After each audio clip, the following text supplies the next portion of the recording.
Alright, I'm back playing more of this game, and I feel guilty because I'm not saying I put it off, but I just didn't have time to record this, and I really want. We're starting to get into the meat and potatoes of this series, I think. What happened last time was after the ball, Lyle and Richter did the Devil's Tango, and then Raynar summoned us, and then Raynar's dead, so now we're in the dungeon. So what's happening next? I don't know. But I just know I'm still gonna enjoy this. So just fix my position. Okay, I think it was like day 21, chapter 7. How many chapters were there? 23 or something? I don't know. Anyway. Reality slowly drifts in front of my face in a similar way to how a ray of sunshine would cast a red glow on the inside of your eyelids. Every day, waking up becomes harder and harder. Sometimes I can't even understand if this is a normal thing or if I'm just weak. I never was a morning person. So slowly, each of my 5 senses come back to me. I immediately remember where I am and why I'm here. Usually, when I wake up in a new or unfamiliar place, I'm struck with a bit of confusion before realizing where I am. It's different this time, though. This isn't like waking up in another person's house after spending the night with them. This is different because the events that led to it haunted my dreams. I knew I was going to wake up to this. Images of Raynar's body slumped onto the floor with a soulless eye invade my mind, but I try not to think about any of that yet as I'm not fully awake. I strain my eyes open wider and wipe the feeling of dry tears from my face. The stone bench that I'm lying down on is cold and smooth. Painfully, I sit up and look around. What I assumed to be a sack that I was laying on my head on, was actually a pillow made from straw and a ragged cloth. There's a large tarp bundled up at the end of the bench, which I guess is supposed to be a blanket. It wasn't too cold last night, but I wish I'd known that it was there. The cell wouldn't be too bad if the bed wasn't a giant slab of rock. I'm better off sleeping on the floor. The only window is a small hole busted into the wall that's barred off. On the other side is a cell door that's locked with heavy chains. Along with that is straw laid all over the floor in a few puddles of water. The shackles that I wore for a short time last night were laying there in a pile of straw. That's where they must have fallen after Lyle took them off of me. I get up from my sitting position and stand, stretching out my legs and arms. My clothes feel dusty, and any skin I have exposed feels dry and dirty. My hair feels messy, and I shake my head, letting it straighten itself before haphazardly tying it back again. I don't really care about it looking nice anymore. I would just rather not have any hair in my eyes. I'd cut it, but I have a feeling Lyle likes it too much. Lyle. He said he would come back for me, but he didn't say when. Now that I think about it, why hasn't anything happened yet? Shouldn't someone have come down to see me now, good or bad intentions? I sit down back on the slab of stone. My mind seems to be all over the place. I can't decide what to think about it. I try to distract myself with other issues, but my thoughts always wander back to the worst place. Raynar is dead. They all think I did it. Except for Lyle, of course. I'm honestly surprised he doesn't think it's me, though. The body was freshly killed and I was the only one there. If only I could function better under stress. I can't believe this. If I wanted to kill Raynar, I probably would have planned it so I'm not standing there like an idiot when it happens. Shock really took me over there, and I also got another one of those sudden headaches.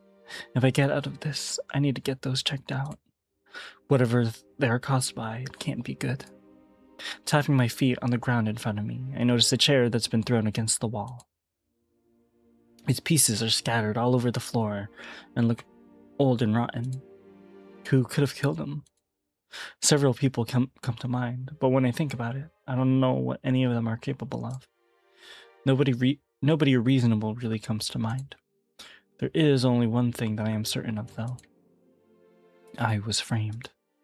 Someone has it out for me, and I don't know who. I could sit here and rack my brain for hours, but I soon hear footsteps echoing down the damp hall. I don't get up from my seat until I really start to listen to the footsteps. They're extremely familiar. I jump up and run to the cell door. Lyle? He gets closer, and soon I can see him down the bend of the hall. Richter! He approaches the door to the cell. There's a look of worry in his face, and I can tell he's been having a rough day. He probably has it worse than I do. I limply reach my hand through one of the bars. I pause there for a moment because I just remember that Adrius is going to have to take over, and he's probably really traumatized right now. Adrius. Ooh, Adrius. Poor Adrius. He gets on his knees and takes it in his palm. I'm sorry. I should have come down sooner.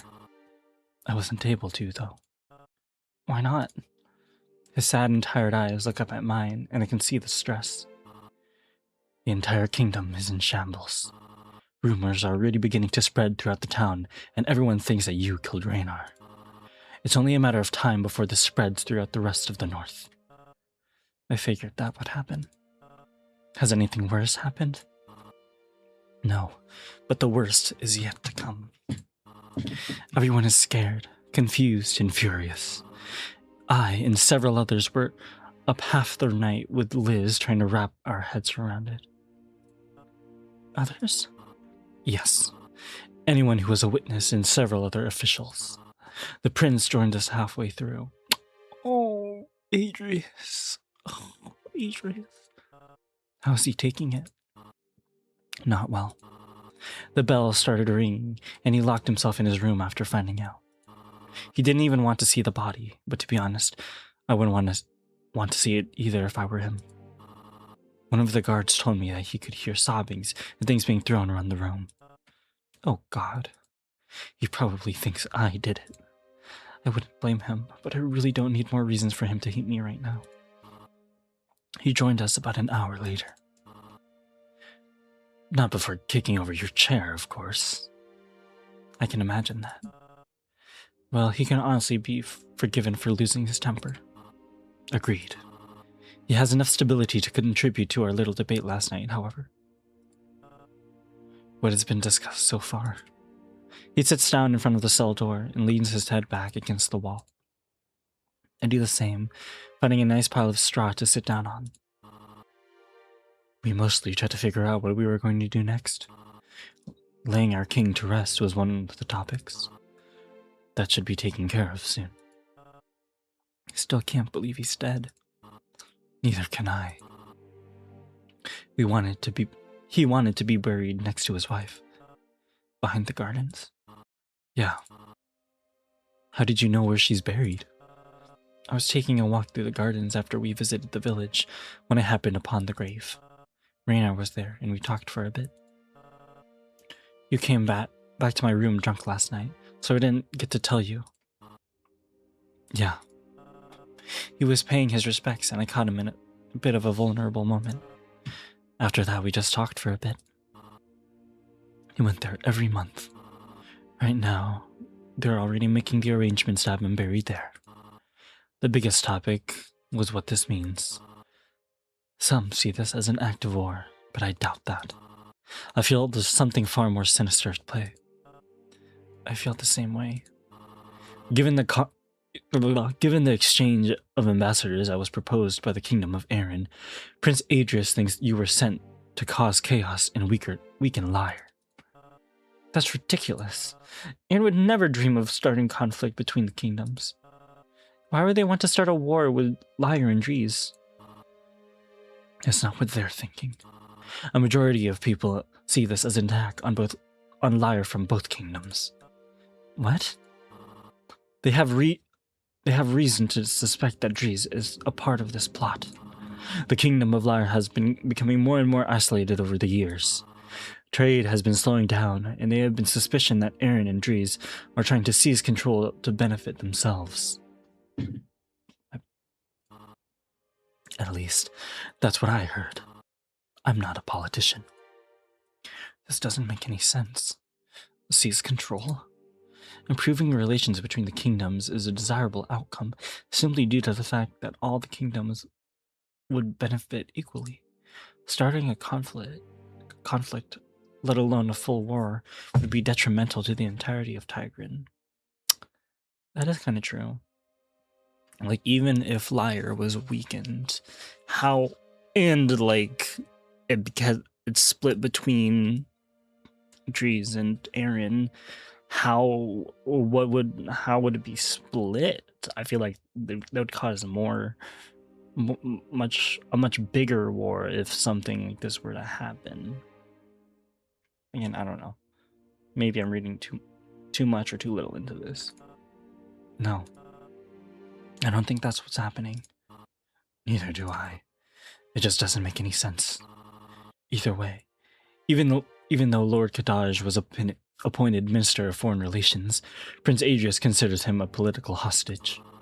Nothing too serious has been decided yet, considering Dries is only under suspicion of collusion. I assure you, I haven't been scheming with Kadaj. I know. Trust me, Richter. I believe you. I can't help but remember the conversation that Kadaj and I had the other day. They fear that Lyre is falling out of touch with the rest of the kingdoms. So it's true. The kingdoms do fear that Lyre is falling out of touch. Even some of the citizens of Lyre feel this way. But he said his goal was to bring stability. So he couldn't have a hand in this, could he? I don't remember seeing him before I left the party that night. Thankfully, Liz somewhat agrees with me. Really? Yes. She also believes that there's something far more complex going on here. The only bad part is she's conflicted on whether she thinks you're the one who did it or not. That makes sense. She doesn't really know me. And anything she does know would definitely be confusing. I tried to convince all of them that you were just in the wrong place at the wrong time. That you were framed. What did they think of that? Liz seemed to consider it as a possibility. Prince Adrius is currently blinded by hatred, but in the near future I can see him considering it as well. I doubt that. It's nice to hear I'm not seen as completely guilty yet. Each moment we continue to talk about this, and every second I learn what's happening, I get more and more stressed. There's another thing. He sits up a bit and leans toward the cell door. We have a lot more information considering the scene of the murder. That's what I've been doing most of the time. Was there anything that could prove my innocence? Nothing yet. But there has been some very helpful insight. Like what? Well, first, there's the body. He was stabbed twice in the stomach, once in the chest, and most likely had his throat slit to finish the job. Raynar was most likely caught off guard. His antlers tore through the drapes after getting caught in a struggle. We found flakes of gold stuck on the cloth next to the rips. They were from the antler that he decorated for the ball. I feel my insides twist around a bit as I recall the image of the room. Yes, that's interesting. But were there any important revelations? Yes, there is. The guards confirmed to us the people who had been in the room around the time before his death. Who else was there? The guards posted outside of the staircase that leads up to the tower to his room confirmed that 4 people had been in there around that time. One of the guards, Bjorn, Lord Kadaj, you, and of course Raynar. Outside of the staircase that leads up to the 4 people. So he was actually in there. Lord Kadaj and Raynar.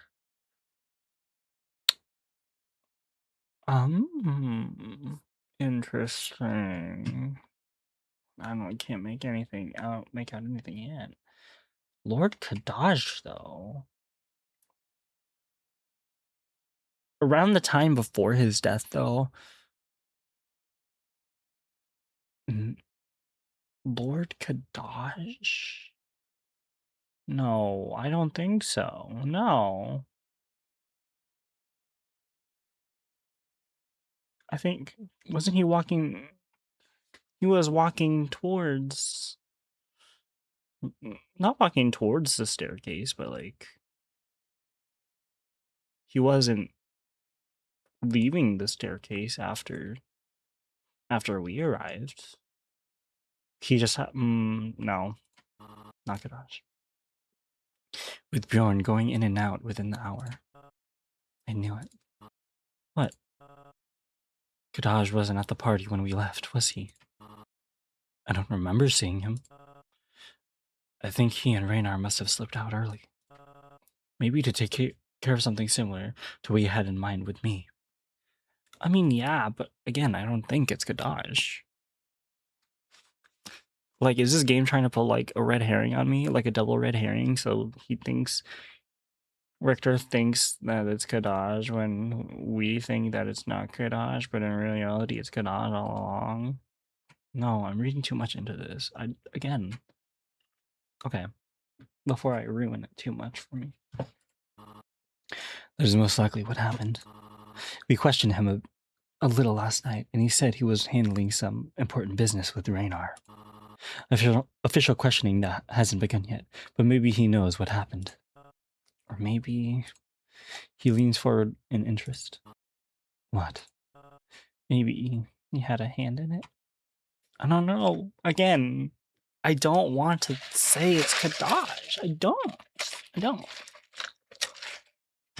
But if the game wants us, if the game is pointing at Kadaj, then I guess. His eyes gleam with shock at first, but I see his thoughts and watch as he considers the possibility as if he's already done it before. Even I have to admit, it's not something I would want to believe, but given the things he said in the past, it's not far off. Is it, though? Is it not far off? I don't, again, I can't really trust what they're saying. He alluded to the events going in an undesirable direction after the winter solstice. Again, I can give him the benefit of the doubt. I think I feel like no matter what would happen, things would go downhill from after the winter solstice. Lyle speaks up. It's not impossible. Bjorn is currently giving his full report to Liz, so we'll find out soon, I guess. But yes, it's completely possible for him to have done it. Do you think he did it? Like Lyle said, it's possible, but I don't want to believe it. Bjorn could have done it too. Are we sure no one else was in there that night? Positive. Not only do we have Bjorn's brief report, but several canines, including myself, sniffed around the room. Oh yeah, that would be helpful. I forgot you could do that. It's funny. It's funny to imagine Lyle with his nose pressed to the ground, sniffing like a bloodhound. I doubt that's how he did it, though. Yes. And we only picked up the scent of 4 people. Those of the people who were noted. Damn. There goes my hopes of it being someone else. There's a long silence before I can finally answer his question from before. You asked if I think it's him. The thing is, I don't want it to be. But it definitely could be. I agree. But I thought you didn't trust him. Or at the very least, didn't like him. He slumps down lower in his sitting position. I didn't trust him because I saw him as a man with a motive. Someone who wanted to climb the ranks. But I never would have imagined he would do something like this. He pinches the part of his muzzle between his eyes and runs the paw over his head. I too wanted to believe that it wasn't him, but only because it would mean Dries had nothing to do with this. He lowers his paw and looks at the floor. That would leave Bjorn. If it was him, then it would mean that it's not a foreign attack, which would make this much more complicated. But I also don't think it could be him. He's always he's always been a beast, but his devotion to this kingdom is unchallenged. I guess that makes sense. Still, it has to be one of them. Unless... What is it?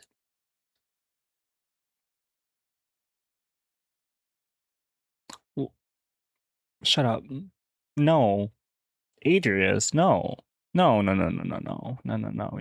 No. Because they have the same scent? No. Similar? No. Come on. What if he... It's not out of the question, but it's extremely improbable. No! What are they doing? Oh, what are they doing to me? They're killing me. They're killing me. They're killing me. Even if it was Idris, why? Why? Why?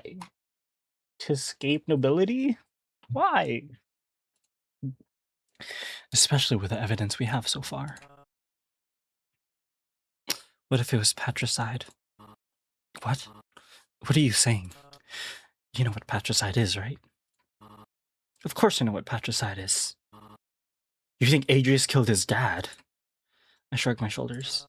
That's not an impossibility. He wasn't in the room at the time, though. I know.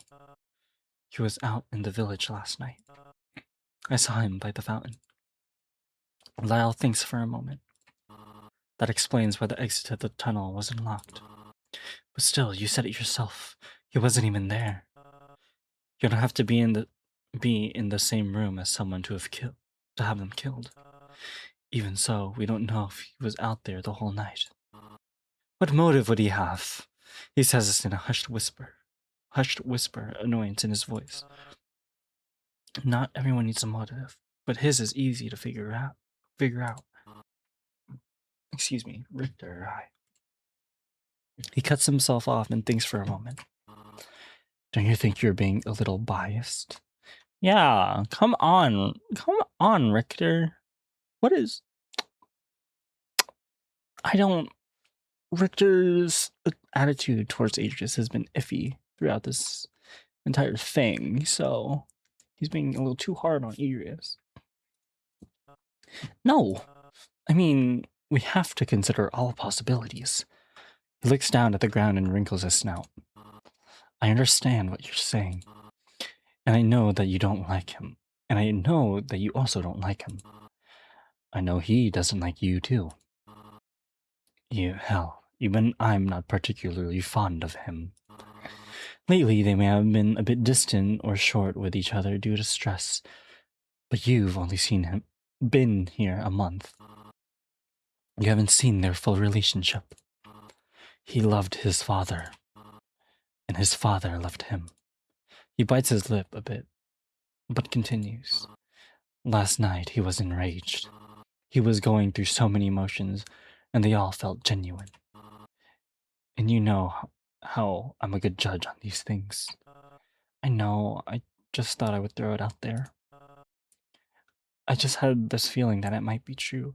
Again, Richter is saying that his motive would be easy to find out or like gauge or like, but what would Adrius's motive be again? Like what? The only thing I could think of was trying to kill his dad to escape the stress and nobility of being a prince, of being a monarch. That unless there's something else that I'm missing somehow. Anyway. Why? I don't know for sure. He's been saying things to me recently, and I have the feeling that he has it out for me. He curls his lip in response to this. And not too long ago, Kadaj gave me some advice. To trust my own judgment and rely on what I know. To put that trust in other people, but never as much as I trust myself. Val runs a paw through his fur, listening intently. I can just feel it in my gut that he has something to do with this. Even so, who and why? I don't get it. His paws brush up against his knees and he considers it. I don't know, Richter. Maybe you're right, but we should stop throwing around suspects. By that logic, we could suspect the damn servant that saw me half naked last night. Maybe he killed the king and went to go and frame you. He exhales and gathers himself. But that doesn't mean he was the one who did it. We have to focus on the solid suspects that we have now. That's our best chance at proving your innocence. Suddenly, a sharp pain shoots through my body, straight up to my head. Shouldn't we be considering all of our options? My life depends on this! I shout at him, the searing pain taking over. This upsets him, and once the pain is gone, I instantly regret it. I'm sorry, Lyle. I didn't mean to yell at you, It's fine, I understand. I know that this must be stressful for you. No, it's more than that. I'm just tired of talking about this. I lay back on the floor and stare at the ceiling. Something's wrong with me. Like what? I'm not sure. Mainly it's these headaches I've been having, but it's something else too. I feel like things are going so fast. Like I'm on a carriage going down a hill and there's no way to stop it. I pause to collect my thoughts, knowing I'm about to go on a very large rant. I've always tried to keep a level head. I was trained to become a master of my emotions. But sometimes I slip. Situations become too stressful, and nothing prepares you for what happened last night. I froze, and it's been happening all the time. I get stressed out, and I make impulsive decisions and do stupid things. I run my hands through my hair and squint my eyes, the pain still thumping in my head. Lyle, I'm just so scared.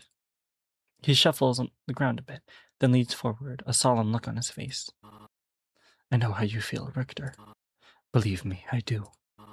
Sometimes we try our best to be prepared for anything. He looks down at his paw, opening and closing the fingers. But fear gets the better of us. Sometimes it can control us and influence our actions. He looks out a window to our left with a conflicted expression on his face. Richter, do you know the reason why I blamed myself for our queen's death? Why is he bringing this up? It's because you could have stopped it, right? Yes. He stares off into the space for a moment before continuing. When I had my eye cut, I couldn't move. Blood was pouring out into my eye, and I thought the worst had happened. Fear took over, and I froze up. He rubs his paw over his eye. My officer tried to shake me and get me up, but I lost my footing. I wasn't in the moment. Everything happened so fast, and I was scared. Those words echo down the corridor. He looks up at me. That haunted me for a long time, Richter. I even approached Raynar about it a few years ago because of the pain. I asked him, how could I have been brave in that situation? He gave me some advice. He said, you can't be brave unless you are afraid. Along with, otherwise you're just reckless. But that's beside the point. He gives a slight smile. And he's right. You have to stay brave. Fear can help with that. With that, he ends his speech. I guess I understand what you're saying. I aimlessly fiddle with the ring on my finger as I take it all in. I need to work on that. It's pretty good advice. He was full of good advice. Lyle says this with a sense of pride. You really admired him, didn't you? It was more than just your dedication as a knight. I did. Ever since I started living here, he was like my second father. I was practically raised by him in my teen years. Please tell me you've had time to grieve. Not really. I have to focus on what's going on now. It's what he would want me to do. He'd be very proud of you, Lyle. He gives me a slight smile. I hope so. I'm going to make him even more proud. I'm going to do everything in my power to get you out of here, love. Raynar may be dead, but I'm going to continue to follow through with the orders he gave me. I will assist you in any way I can. He stands and sticks his paw through the bars. I get up and take it in my own hand. I love you, Lyle. I love you too, Richter. I just hope we're doing the right thing. You know, by being together. What do you mean? Well, it's just that. I love you, Richter. But you said everything was moving too fast. And if you want to slow down, we can. I run my hand over his paws, feeling the pads beneath the glove, and running my fingers along his. Lyle, I wouldn't say this from my experience, but I know one thing about this world. Love happens in all kinds of ways. Sometimes it's slow, other times it's fast. Sometimes it's between people who are similar, and sometimes it's between people who are very, very different. I say this as I run my hands across his cheek. You're very different from me.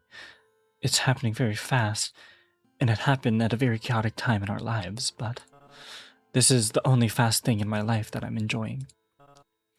You're my light in the dark. He leans forward, pressing his snout through the bars, and gives me a kiss on the forehead. You make me so happy, Richter. Next time I come down here to visit you, I'm going to see about unlocking this door. Maybe I'll even get you better living arrangements, but I don't know if I have control over that. I definitely put you in one of the better cells, though. I appreciate everything you've done so far. He gives a slight, bashful smile. Speaking of, I should probably be going. I have a lot to do and can't be gone for long. Oh yes, I'm sure our new king is just itching to order you around. I say, rolling my eyes. Actually, he's still the prince. Really? But he's the heir. He hasn't been crowned yet. Until then, the king's head advisor, Liz, is acting queen. Oh, so that's why she's handling everything. Yes. This whole ordeal has put a heavy burden on her shoulders. It's even worse considering she just got back. She's handling it well, though. Responsibility is one of her strengths. He rubs a finger on one of the metal bars, collecting dust on the tip of his glove before rubbing it off. Speaking of them, others might come back. I need to calm down. Others might come down to talk to you, ask questions and whatnot. I know you're smart, so play the situation to your strengths. Okay, I'll try.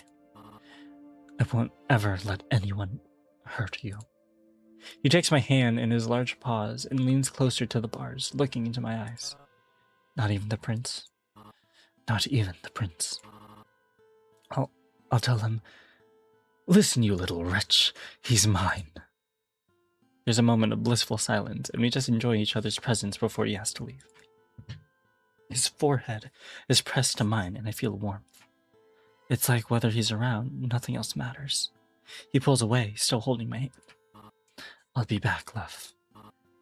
I always will. He steps away slowly, he's still trying to hold my hand. My fingertips slide off his gloved paw, and he begins to walk away. I love you, Lyle. There's a pause, and I hear him turn around. I love you too, Richter. I'm going to do my best to help you in any way I can. After that, I hear him walk off.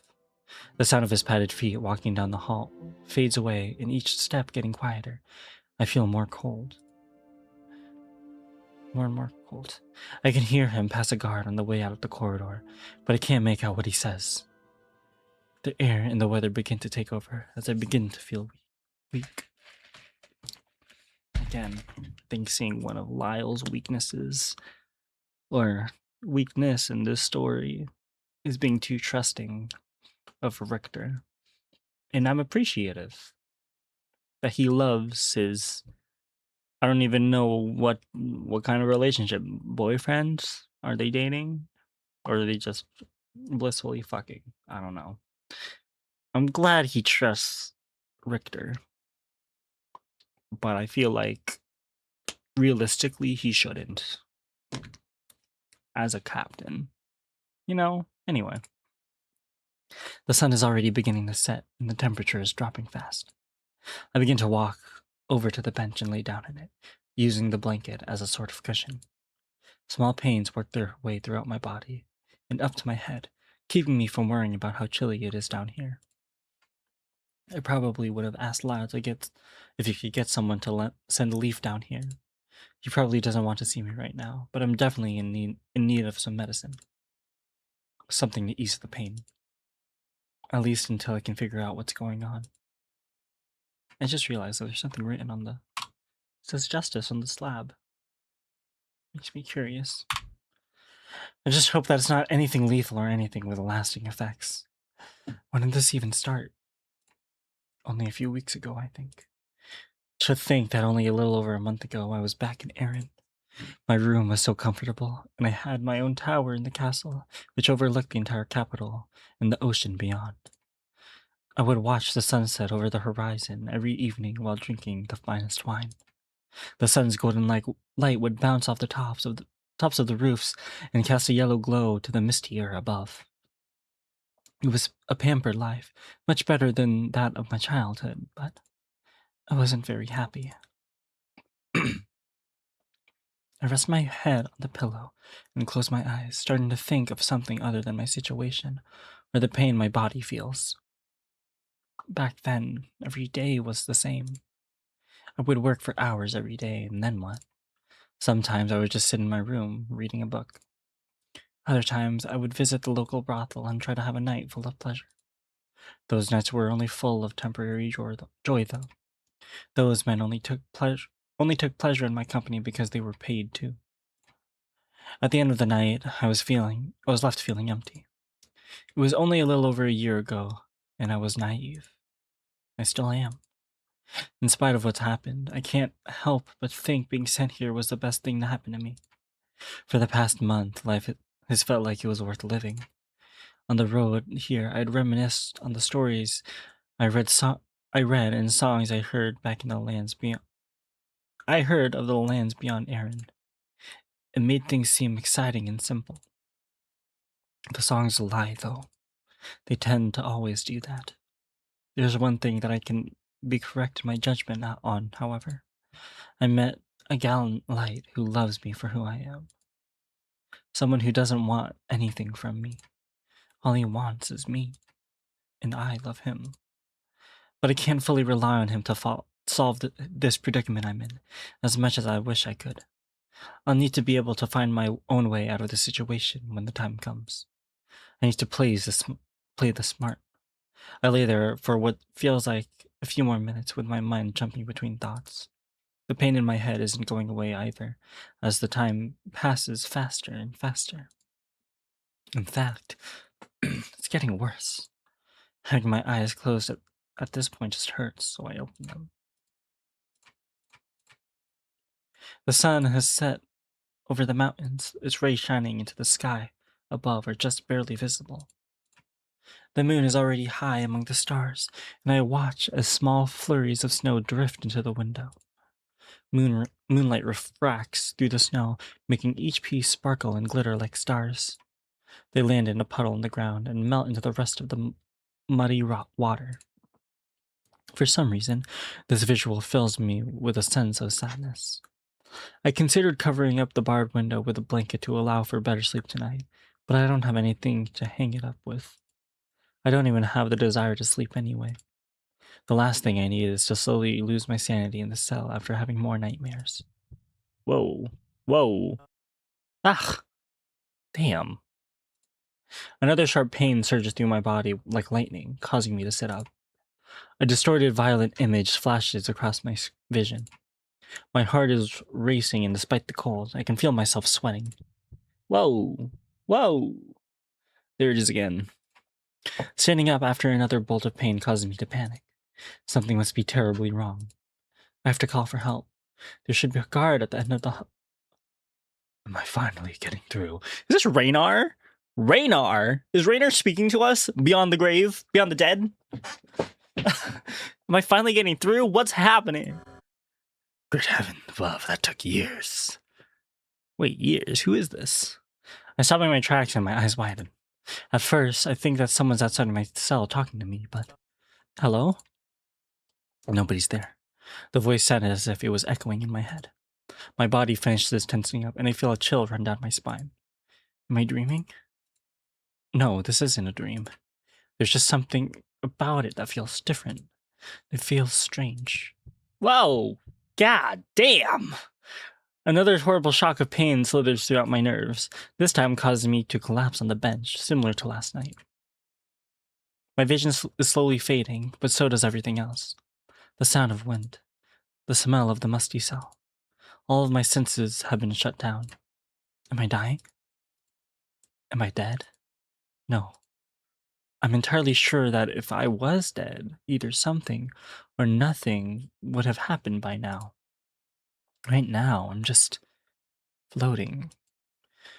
If this was afterlife, being trapped alone with my thoughts would surely send me over the edge. I must be dreaming again. But nothing's happening. For the briefest moment, I feel and think nothing. It's pure bliss.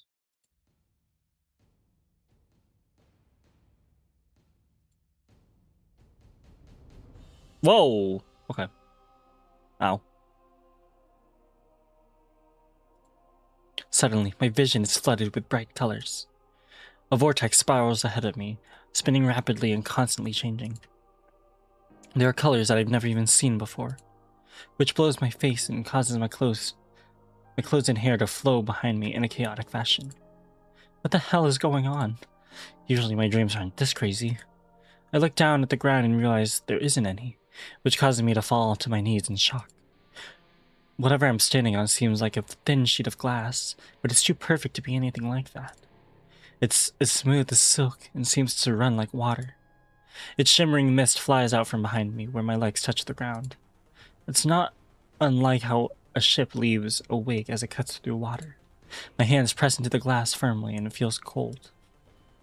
It's not painful though, and no matter how hard I press my hands onto it, they won't sink beneath the surface. I consider this a good thing though, because on the other side is a chasm of spiraling colors. I slowly get up to stand on my feet. The wind is howling in my ears, and there's a bright light up ahead, so bright that it hurts to look at. Along with the sound of the wind is echoing voices and noises. Some sounds that are familiar, others that I've never even heard before. Bright embers that resemble stars float down from above and fly behind me at high speed. I look behind me, and it's the same as in front. An endless chasm of tints and tones spiraling like a whirlpool. Chills run down my back, causing me to physically shiver. This is beautiful, yet terrifying. Nobody's here, from what I can tell. That doesn't stop me from calling out, though. Hello? My voice echoes down the tunnel, repeating everything back to me, as if mocking me. Is anyone there? Again, nothing but my own voice answering back with the same phrase. Amidst the mockery, there's another voice. You seem awfully calm. Usually most spend their few moments either throwing up or shouting into the void with terror. It's that voice again. Where are you? Over here. Whoa, whoa, whoa, whoa, whoa. I turn to face and have to strain my neck to look up. Who is this guy? Why is he kinda... Before me stands a creature of large size, shrouded in bright, viridescent flames. I alone would have to stand on last shoulders in order to be at eye level with him. Their fur is also shrouded in a natural dark shadow, which completely unaffected by the blaze of flames behind him. Each tuft shines and refracts in the light like a perfectly polished piece of flint, with teal sparks flying off. It's a mesmerizing and terrifying sight, and I sense a powerful energy coming off of him. 6 arms come out of their upper torso, each of them looking different than from the last. Not only that, but there's also 2 tails. Their teal eyes pierce into my soul, but have a soft look to them. The last thing I notice is a shimmering green crease running across their pectoral, along with a glowing crest of tigrine on their belly. What is this? 6. I guess it's kind of hard to see with the shadow. I see 4 arms. Maybe 1, 2, 3, 4, 5, 6. Maybe, I don't know. This part never changes, though. Are you done staring? Their voice is masculine and strong, but has a mellow tone to it. Not as threatening as their physical appearance. You'll have to forgive me. I'm finding it very hard not to. One of their sets of arms cross, and the other set places their paws firmly on their hips. You're not the first. All is forgiven. The sparks from the flame on their back fly by my face, but if any are landing on me, they certainly don't hurt. Am I dreaming? There's a dreadfully long pause before they answer. It's complicated, but no. This isn't a dream, Richter. I don't know how to do this word. Masculine, but mellow. You know me? Of course. I know lots of things. Most of it is useless, but it has its moments. They talk a lot. Almost like a child talking to an adult in a very fast manner. Am I dead? This time they answer immediately. No, you're not dead. Then what's going on? Whoa, whoa, whoa, whoa. Okay, let me see the scene. This is kind of cool. I feel like the animated background wasn't doing it justice, but wow. I mean, not doing it justice, but like it wasn't really captivating what the text was fully describing. But you know, it's so cool. The wind around us rushes faster, changing current in an unpredictable way. The sound is loud, but not oppressive. Shimmering dust flies out from under their padded feet and blows past me like a sandstorm. Richter, I'm going to explain this in a way that is easier to understand, but will be shocking. I somehow doubt you will have too much trouble understanding this, though. Understanding what? That you are a very gifted person. What are they talking about? No, I'm not. What gift could I possibly have? Yes, you are. You might even consider it a curse. That depends on how you use it. Use what? They take a moment to answer, crossing a set of their arms. Have you ever had dreams that seem real? Experiences that are not your own? They hold up a paw. Has there ever been a moment where you have been attacked by terrible headaches and sharp pains? Yes, once or twice, but a shiver runs up my body, and the legs I've been kneeling on begin to feel weak. Those are just nightmares. Coincidences. They point at me.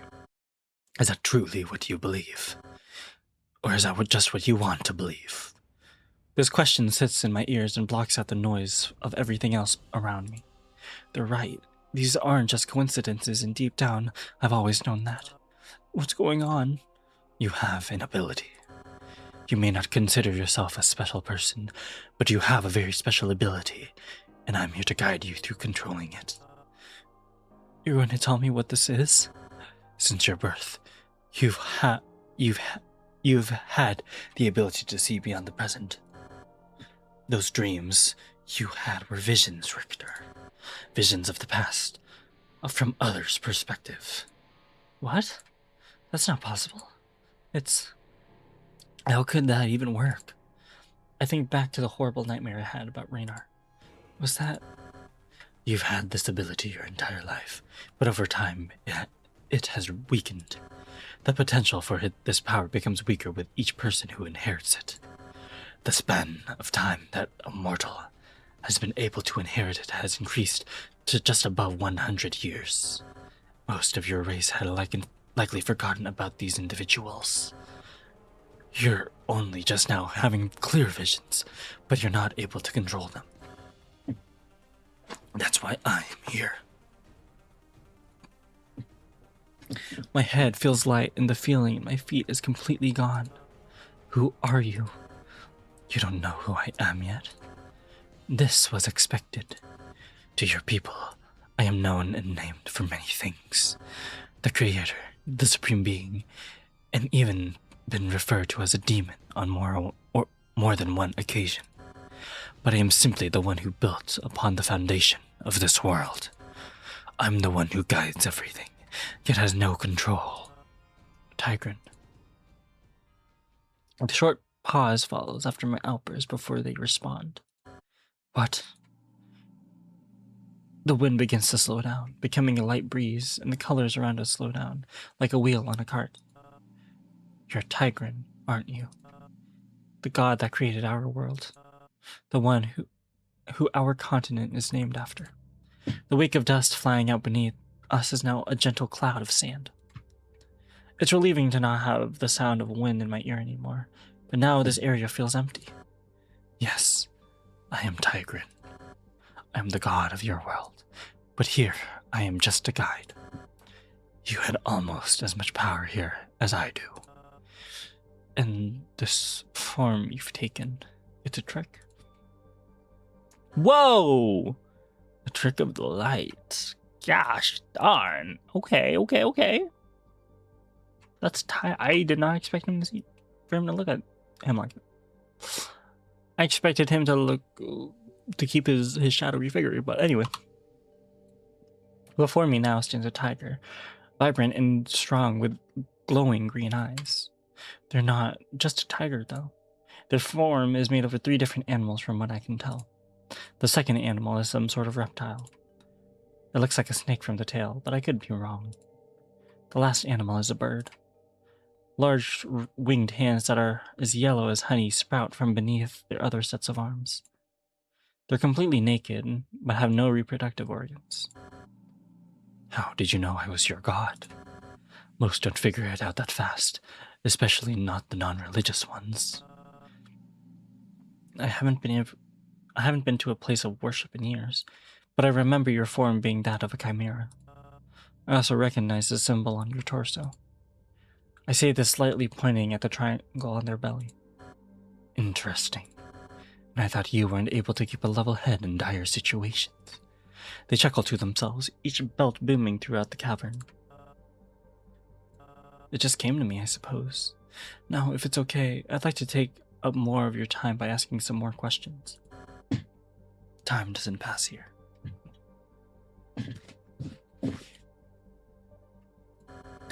Well, for me it doesn't. But if you come here unconscious, then it will. So I am asleep.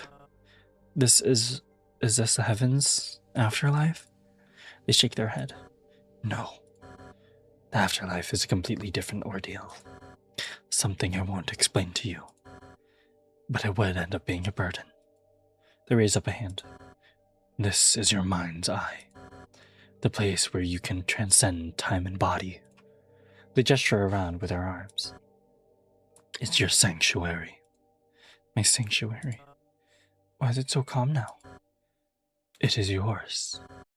It will react to your emotions and your thoughts.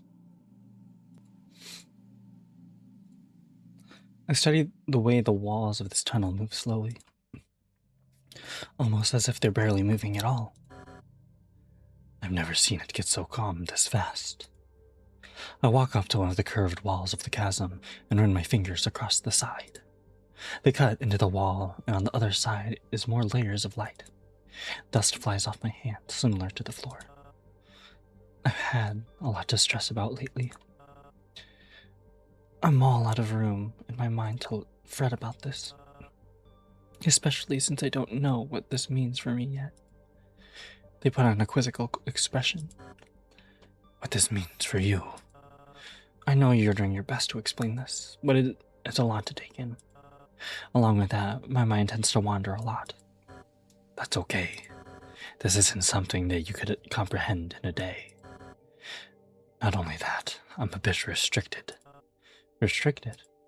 They raise a hand to their chest and run a finger along the glowing scar. A punishment from the higher gods. Diamond scar. I remember that the mountain range northwest of Erin was named for religious reasons, but I didn't think it was that important. Yes, it stops me from giving away too much information to mortals. Past events caused great chaos and left me punished. So you can share your wisdom with me, but not direct knowledge? They frown. Yes. The collective knowledge of this world is something you will have to attain yourself. It's not something I can give you. All the collective knowledge of the world. That can make someone extremely powerful. But something feels off. There must be a catch. Earlier you said this was a curse. Something that could either help or burden me. Their eyes brighten. I can see they've been eager to have this brought up. That I did. This ability is extremely powerful. The higher gods sometimes question me for bestowing it. Their tails swish as they scratch their chin with a tiger paw. But the world needs someone to act as their guide. guide them toward a brighter future by making sure the mistakes of the past are not repeated. This power could only be used for the greater good. Any avatar who uses it for selfish intentions is punished, and the cycle grows weaker. The breeze around me sends a chill up my spine as I say this. So I'll ask you this one question. I ask it of everyone. Everything around me slows, even the mist beneath my feet. Excuse me, shit. If you could see any event from the past and any event from the future, what would they be? And answer truthfully. I'll know if you're lying. Well, no, Richter's probably gonna bring up some bullshit about how if Lyle and him are gonna live happily ever after. Just knowing him. Maybe I'm wrong. Maybe I'm putting words in Richter's mouth. Anyway. I look down at the ground and attempt to think about this question hard. This is always so much fun. I guess I'll start with the first. If I can see any event from the past, what would it be? To be honest, the first thing that comes to mind is what I've been questioning for the past day. Who killed Raynar? Is that selfish, though? No, I don't think it is. I want justice for our king. This isn't just to save myself. This isn't about me. But what would I do if I could see the future? Tigran didn't mention being able to see the future. Maybe it's a trick question. I'm ready to answer. Good. Go on. Oh, wait, you said any from the past? Any event from the past. Oh, I was thinking about Lyle's future. I wouldn't know. If I could see anything in the past, I want to see who murdered our king. Our king? That's interesting. Isn't Richter technically still a part of Aaron? The diplomat of Aaron? Not for the safety of myself, but for the justice of his kingdom. An interesting answer. And what about the future? I gather my... Oh, now he's asking about the future. I gather my thoughts and continue. The future is more difficult. The possibilities are endless. There's no event that is set in stone. But in a theoretical sense, I suppose I would wish to see a tragic event before it happens, so that I could prevent it. Tigran bites their lower lip with curiosity before responding. That's a unique response. This isn't the first time I've heard it, though. They step back. Thank you for answering my question. You have provided me with a great insight. So it's true, then. They stop in their tracks and look down at me. Can I really see the past? Is it possible for me to figure out who killed my king? They rub their chin with one of their hands and look at me with a concerned gaze. Yes, it is possible. Well, the thing is, we feel everything. We can't just look into the king's eyes or else it would feel like we're getting murdered. Anyway. But you will need to train. I mean, yeah, that too. To control the power and figure out who did it. Right now, your experience only allows you to see distant memories. And this has only happened because of certain triggers. Hearing them say this reminds me of how I had that vision of Elena's death right after hearing about it. That happened 10 years ago. Anything recent would be harder to grasp. The twisted memory of the past. They sigh. For the past month, you've been becoming your own person more and more. No longer are you an onlooker or a passerby. You finally removed your mask. Okay. We will speak again. How? I have a feeling you already know.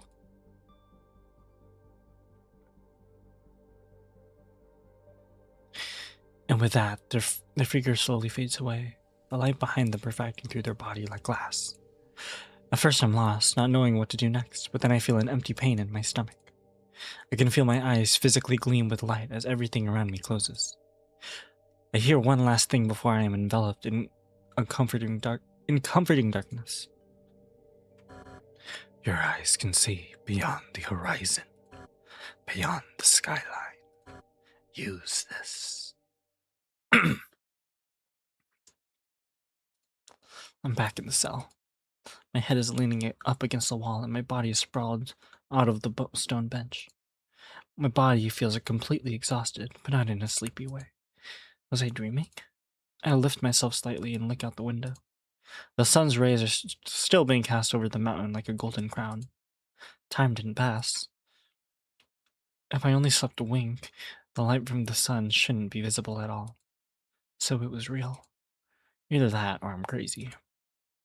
Can I really see into the past? It would make sense considering everything that's happened. That vision I had where I was looking through Raynar's eyes, it was too real. Doesn't mean I could do it again. See back in time and figure out who killed him? I can't see how it would help me, though. Not like anyone would believe me. I take the ring off my finger and fiddle with it in my hands, sliding it on and off, watching it gleam in the moonlight. Focusing on objects helps me think. I see another object gleam in the light.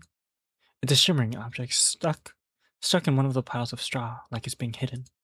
Walking over to it, I reach in and pull out a small shard of glass. No, it's a piece of mirror, about as big as a spearhead. Maybe someone was going to use it as a weapon. I lift it up to my face and try to look into it to see a reflection. The shard is scratched to hell, and there's not a very clear image.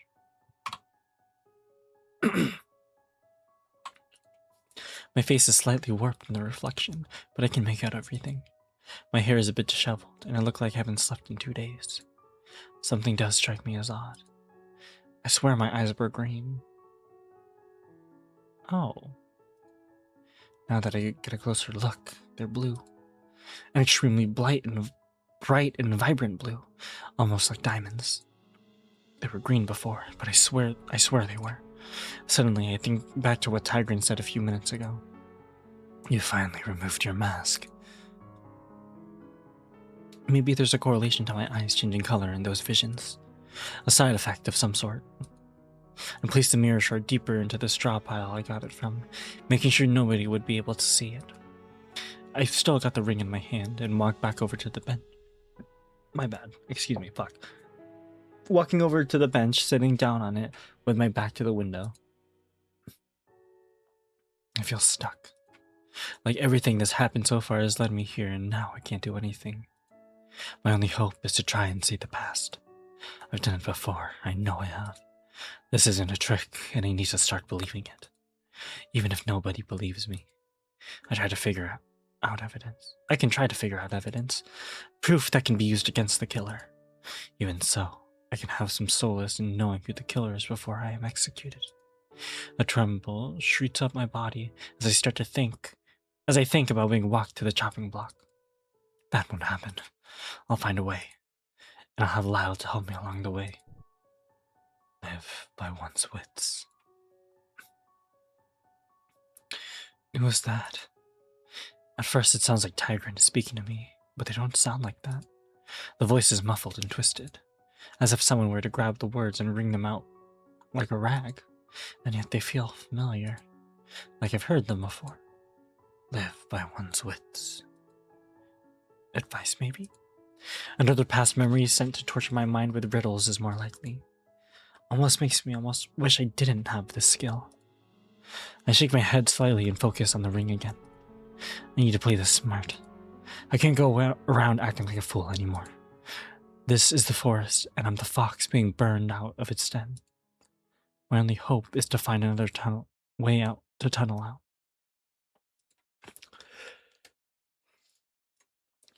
I'm going to need help from those who I trust.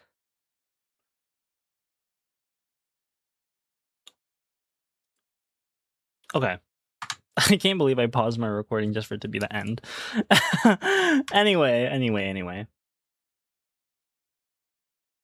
Okay. I don't... This so far... I can't just keep saying it, but this... Just reading further just leaves me speechless each time. But if we can see into the past, it just makes me it just makes me wonder about all the dreams that we've had. Again, I'm still dreams question quote dreams. I'm still like I'm still hung up on the first dream that he had with the one with when he's getting strangled and fed a potion or some bullshit like that. Like, what does this mean? Am I reading too much into that? Is it foreshadowing anything? Do I need to look back at the other dreams that he's having to see like, whoa, is something there's something amiss here? But honestly, yeah, who could have done it? Who knows? Who knows? I don't I don't want to believe Kadash did it. I don't think he did it. I don't want to believe Adrius did it. I don't think he did it either. I just Adrius seems just like so far fetched that the game's just trying to pull all sorts of red herrings on here, on us, on Richter. But anyways, I'm excited to read more eventually. But now I'm going to end this session. Well, if you watch this video, thank you. I hope you watch my next videos, more to come. And good night, because it's night for me as well.